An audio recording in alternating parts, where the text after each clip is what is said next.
式鹅肝作为世界3大奢华美食之一，在法餐里面它有很高的地位。但是直到我遇到了今天这家餐厅，这里一个汉堡可以买麦当劳11个汉堡。和牛跟法肝都是2个国家最具代表性的食材。把它俩做成汉堡，一口下去的热量能有多高？又到了吃汉堡的日子。这家店在潮人非常多的元素，感觉走到哪儿都会犯潮人恐惧症。哦，原来日语里面有虎视眈眈这个词。すみません。もう1人を増えていいですか？4人で。店里的装潢也非常的法式，一点不像汉堡店的样子，但它的菜单确实只有汉堡。4500块这个汉堡，好高级啊！这个地方甚至还会在上汉堡之前上一份很正式的沙拉，但我是真的吃不来，所以我们一共点了4个汉堡。端上来的那一瞬间真的很硬，因为它是和牛的肉做的，所以它在煎肉的时候那个油香就特别浓，然后服务员会在上面铺上一整层黑松露，感觉这一盘就只差鱼子酱了。汉堡胚用的是烤过的油面包，上面还涂了一层黄油，肉饼这种微微焦脆的感觉是最好的。它这个鹅肝也是真的很夸张，法餐厅里正餐都吃不到这么大一片，上面还淋了一层牛排酱，它整个这个汉堡就散发出一种吃一口胖3斤的感觉。开始了，我还是很期待这一口下去。它这个甚至让我想起了塞尔达里的卡拉基鱼吃汉堡。下嘴之后，和牛的油跟鹅肝的油会直接混在一起。又因为它用的肉是100%和牛，所以吃起来不会有那种松散感。你如果优雅的分开吃的话，就吃不到那个油和肉混合在一起的那个味道了。黑松露酱和鹅肝的油都会有点微微的甜，这个时候如果上一碗白米饭，一定要把鹅肝的油挤上去。可能有人会问，鹅肝到底什么味道？我觉得其实比较像刚炸好的猪油渣，但齿感又更接近双皮奶，就是有种感觉在巴黎铁塔下被那个当地的人追的感觉。再配上油面包那个脆脆的皮，整个嘴巴里都是高热量的油香。虽然像喝了一瓶油，但是还想再炫一个。油面包真的很香。掉出来的肉渣还可以蘸一点黑松露酱，好下饭啊！这酱是那个汉堡的精华。麦当劳一个汉堡400日元，这个一个汉堡4500，可以买11个。阿基推荐指数8分。卡维尔，今天终于领会到了北海道海鲜的魅力。都说北海道的海鲜在全球都很出名，但是为什么呢？真正在这儿吃了之后才知道，师傅的技艺和食材的好坏原来这么重要。这也是2023年的第1家满分店铺，非常开心。那就一起出发去北海道吧。我们坐的是新干线，走日本的海底隧道过去，坐了6个小时，打了11把排位，赢了1把啊！到了已经晚上10点，第二天早上起来非常有精神。哇，北海道居然一点都不冷！打车直接去店里，门口长这样式儿，感觉随时会有雪女出现。那希望是 SP 雪女，怎么废话讲那么多？そうですね。予約した量です。12時半で。啊，这是今天的大酱，还有点帅。店里安静的恐怖，不能说话。简直是他家的我妈开塞 cos。第一个菜，海苔拌的金枪鱼肉末，下面是海贝酱油或者子姜末和葱一块吃，黏糊但是鲜甜。还有山药。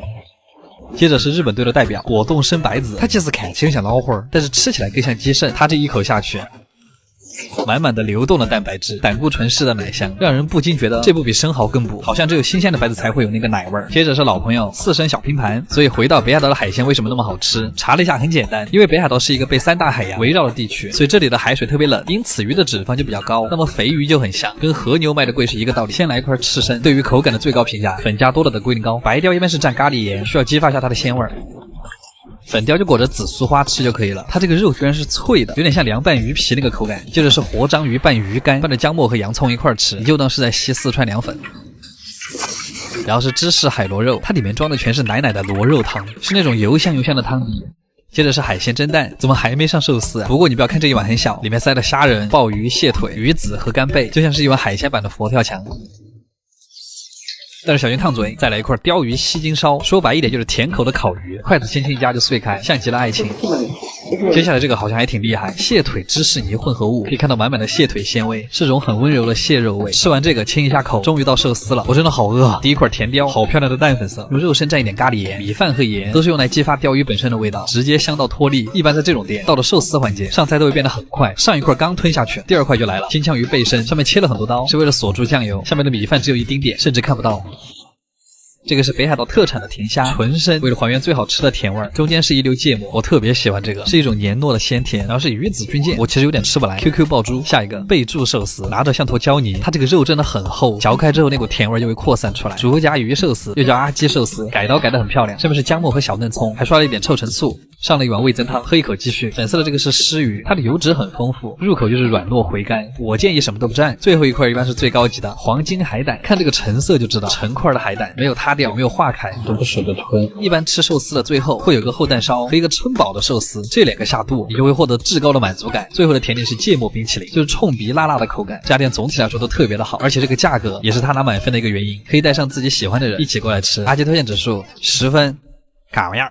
你们好奇吗？把牛排做到全美国公认第一会是什么样子？我也没吃过，不过牛排不就是煎个肉吗？有什么好装的呀？今天这家餐厅可能会稍稍的有一点点贵，它是在去年的年底登陆的东京，现在已经过了整整1年了，它还这么难约啊！所以我们今天还是要去见识一下纽约名副其实的第一牛排馆 Peter Luger。他在过去的135年都被评为全美第一的牛排馆，到底是因为什么？好大的排面啊！它要是不好吃，我会把它骂死。我也是最近才预约上，又到了乱花钱的日子。他家在美国纽约有2家店，然后第3家开在了日本的东京，就在惠比寿那个地方，全日本最好的餐厅都在那儿。站在他家店门口，有一种莅临美国哪个富豪庄园的感觉。すみません。11時半予約した理由です。有一说一，我还是头一回坐在这么富丽堂皇的地方吃饭，有一点点的拘谨。我们来看菜单吧，演示一下我们的紧张。上菜了，开始吧。他家的餐前面包会有好几种，我们选择了个小法棍，但咱们就是说，它比法餐厅的法棍还要硬点。小圆包就非常软了，不过面包只是为了引出一个很厉害的东西，就是他们家的秘制果味烤肉酱。正好我们的第一个主菜就端上来了，厚切培根。这个外貌其实不算特别惊艳，但是它端上来的时候表面还冒着油泡，好厚啊！我真的很爱厚切的猪肉，咬开最外面那层已经被烤得酥脆的皮之后，就能吃到里面比较软嫩的肉和油脂。它会稍微有点肥，但真的很香，空口吃2块会很腻，所以就要搭配旁边的烧烤梅子酱。厚切就是那种非常有层次感的体验。下一盘的烤鱼就清爽多了，三文鱼搭配烤过的西兰花，还有几瓣柠檬，这也不得瘦死。美餐最大的一个特点就是它非常的实在，他们家这个三文鱼真的很出名，它会把里面的鱼肉烤得非常的嫩，你甚至用刀背轻轻一拨它就开了，一口吃进嘴里还没嚼，就嘴巴里就会充满鱼肉的鲜味，而且因为它温度刚刚好，里面的鱼肉吃起来会很有韧劲，鲜味感非常足。我还想再夸一下他们家这个酱，这个酱有卖的吗？然后接下来就是牛排，用主目下迎来了今天的主角。牛排还在滋啦滋啦的时候就被端了上来，然后他们家不用选部位，只有剔骨，然后它一半是菲力，一半是纽约客，也是2种完全不同口感的肉。牛排都是当天从美国空运过来，经过28天的干式熟成，且是美国最高等级的牛肉 USD Prime， 所以它在日本可以卖到4万多一盘。来吧，一起来品尝一下号称是纽约第一的牛排。第一口我们吃原汁原味的，因为是干式熟成，它已经过滤掉了多余的部分，所以嚼起来会很轻松，还完整的保留了肉里面最精华的汁水。烤的过程中应该只用了黄油和盐调味，就是进嘴的第一反应就是这个肉很肥很厚实，接着是只有干式熟成才会有那个咸咸的汁水的味道。熟成的那个味道就是像鹿肉刚刚做好之后那个木材的味道，跟日本和牛的完全不一样，就它不是那种软塌塌的口感，它是那种外脆里嫩的感觉，就是最外面那层焦脆的肉真的太上头了，有点像川菜里面干煸过后的牛肉，让人特别上瘾。然后你咬下去又能感受到里面的肉的柔软和牛肉些许的脂肪，哇，有点停不下来的感觉。他们家这个西兰花上面全是油，所以会觉得今天的蔬菜环节格外的轻松。剔骨左边的里脊肉吃起来会更柔软一些，相比刚才比较有弹力的菲力会更好嚼开，可能因为它牛肉的品质实在是太好了，就算是熟成之后你也能吃到牛肉里面那股奶香味。最后的最后他们家没有甜品，但是会给你2个金币巧克力收尾，他就故意让你有一种做富豪的错觉，但他们不知道这玩意儿在国内10块钱买一大兜。总的来说这家店我非常的满意，店里也很有历史感，有种百老汇老洋房的感觉，所以1分钱1分货，这么有名还是有道理的。阿基推荐指数9.5分，卡玩意儿好贵。